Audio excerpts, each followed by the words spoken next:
Now from our nation's capital. Good morning to you. Good morning, Steve. Thank you for having me. So are you going to apologize?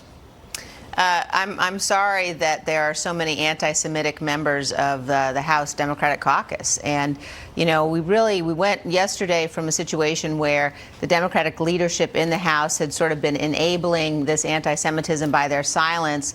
Yesterday was different. Yesterday we had both Speaker Pelosi and Majority Leader Hoyer stand up and defend those comments that you just played. And there's no context in which it is okay to say that a calming feeling comes over you when you think about the Holocaust. It's sickening. And then, of course, Representative Tlaib went on to talk about this view of history that is based on lies, exactly the kind of anti-Semitic lies that are spread to delegitimize the state of Israel.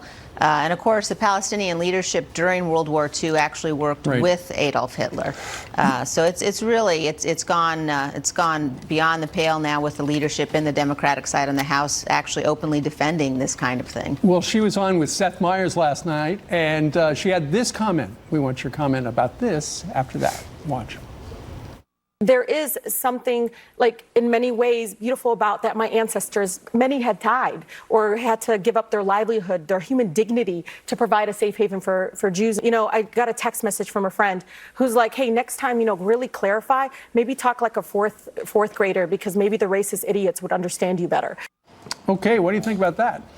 I think most fourth graders know what the Holocaust was, and she apparently doesn't.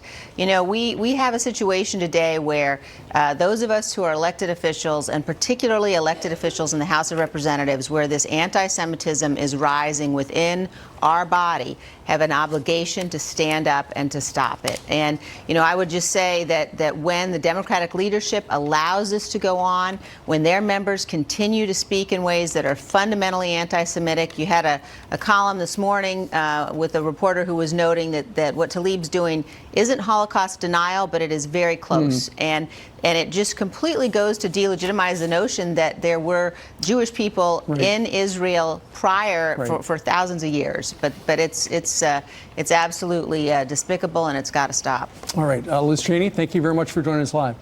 Thanks, Steve. All right.